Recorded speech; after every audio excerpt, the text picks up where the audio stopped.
Y establecemos contacto en vivo en nuestro Centro Internacional de Noticias con Ricardo Birbiescas. Él es presidente de la Cámara Nacional de Transporte de Colombia. Señor Birbiescas, muy buenas tardes, gracias por acompañarnos.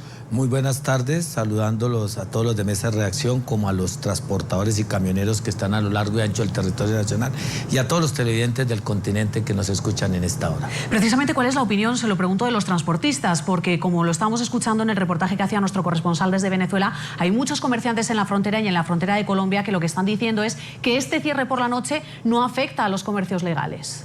El cierre afecta a todos los comercios, en especial en la plataforma que hemos planteado con el señor presidente Juan Manuel Santos, de trabajar 7 días, 24 horas a la semana, cerrando 12 horas una frontera o 10 horas para evitar contrabando. Creo que es una medida que no conlleva a terminar el contrabando. En lo que concierne al transporte de carga por carretera y al todo el transporte, los combustibles que ingresan de contrabando de otros del país hermano de Venezuela puede ser de 5 de la mañana a 10 de la noche. Está ingresando el contrabando por la diferencia enorme que hay de precios y, como lo anotaban otros que me antecedieron a la palabra, es un cambio de política económica lo que tiene que haber. Lo hemos venido planteando desde el sector transporte hace más de 15 años en Colombia, que se debe plantear una moneda que nos garantice tanto a Venezuela, Colombia y al Ecuador y a los países vecinos una comercialización exacta en nuestras operaciones de transporte como de comercio. Señor Birbiescas, utilizando los argumentos del gobierno de Venezuela, creo que esta es una medida de choque porque son camionados de mercancías los que están trayendo desde Venezuela, donde hay productos subsidiados y con un bolívar devaluado, para venderlos más caro en Colombia. ¿Cómo entonces evitar que algunos transportadores también estén participando de esta corrupción del contrabando? Es normal que cuando hay una diferencia grande y hay dólares por el medio, el dinero hace que se hagan estas prácticas ilegales. No solamente por parte de los camioneros, está vinculada la fuerza pública de Venezuela como la de Colombia, está vinculado los comerciantes de Colombia como los de Venezuela. En el sector nuestro de transporte, la misma industria, los mismos comerciantes, veo que los camioneros de allá traen el combustible más económico de 30 centavos de dólar por galón frente a 4 dólares que cuesta el galón de combustible aquí en Colombia. Pues hay una diferencia de 3 dólares con 70 centavos que da para transigir con cualquier entidad para que dejen pasar en contrabando, y los industriales contratan más los vehículos venezolanos que los colombianos, precisamente porque ellos pueden hacer todas las operaciones de transporte casi al 50% de lo que nosotros cobramos, da nuestro peso en el combustible y dado el peso que tenemos también en la estructura del transporte con peajes y transferencias, llantas y demás que constituyen la canasta del transporte. Preguntarle, he estado hablando y comentando esa conversación que ha mantenido con el presidente Juan Manuel Santos. Hay medidas de choque, se puede volver a hablar con Maduro para cambiar esta decisión. ¿Qué es lo que va a pasar entre el gobierno de Colombia y el gobierno de Venezuela?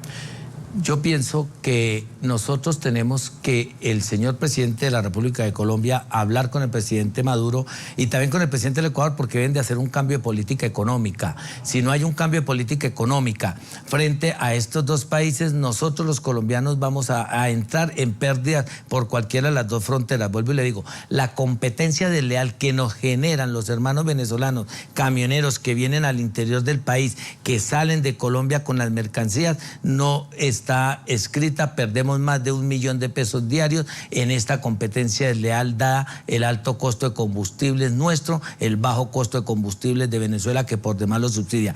En el transporte de alimentos y en el paso de frontera de todo lo que es la canasta de vida, de la canasta de alimentaria de los colombianos, pues nada normal. Los mismos fuerza pública, los mismos empleados públicos de la frontera compran en Venezuela para sostenerse en Colombia. Entonces tenemos que aplicar normas y condiciones de cambios de políticas para que nos garanticen tanto a los colombianos como a los venezolanos una estabilidad allí en la frontera.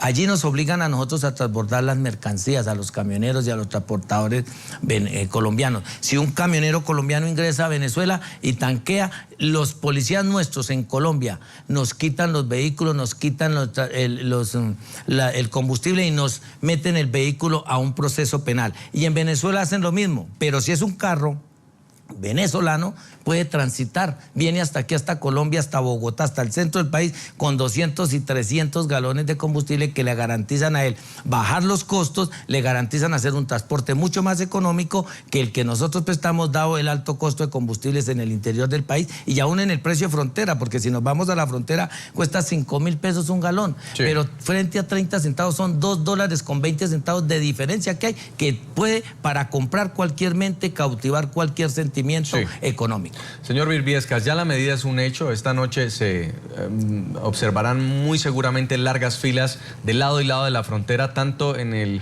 estado Zulia con el departamento de La Guajira, así como en el estado de Táchira con el departamento de Norte de Santander. ¿Cuál es el plan de contingencia? Yo pienso que nosotros tenemos que, en el plan de contingencia nuestro es descargar los vehículos en Cúcuta, porque el peso y el pérdida de tiempo de 12 horas de un vehículo en el tránsito, porque le hacen tránsito y si no ingresa antes de las 10 de la noche el vehículo va a perder 10 horas ahí parqueado, y los conductores, ahí no hay hoteles. En este lado de Colombia hay muy pocos hoteles frente a la frontera. En el lado de Venezuela, en San Antonio, hay también muy pocos hoteles que le garanticen a los camioneros nuestros el regreso y que no dejen trasladar el carro. Eso nos va a salir muy costoso. Lo propio va a pasar también en la frontera con La Guajira. Ya están pidiendo hasta colchones y todo para tratar de minimizar los efectos que va a tener esta norma allí, para atender a la gente que le va a tocar quedarse desde las 10 de la noche hasta las 5 de la mañana esperando un paso de frontera. Es algo inaudito en pleno siglo XXI, donde tenemos todo al alcance, la tecnología, para poder evitar estas prácticas irregulares. Entonces nos parece a nosotros que es una medida de choque que, por más que le favorezca al señor Maduro, como él criticaba un día que él sabe manejar su gobierno, pues tenemos que decirle desde los pueblos que está equivocado en el manejo del control de la frontera para evitar el contrabando. Pues Ricardo Virviescas, él es presidente de la Cámara Nacional de Transporte de Colombia. Muchas gracias por haber estado con nosotros. Muy buenas tardes. Muy amable a ustedes y a la mesa de redacción.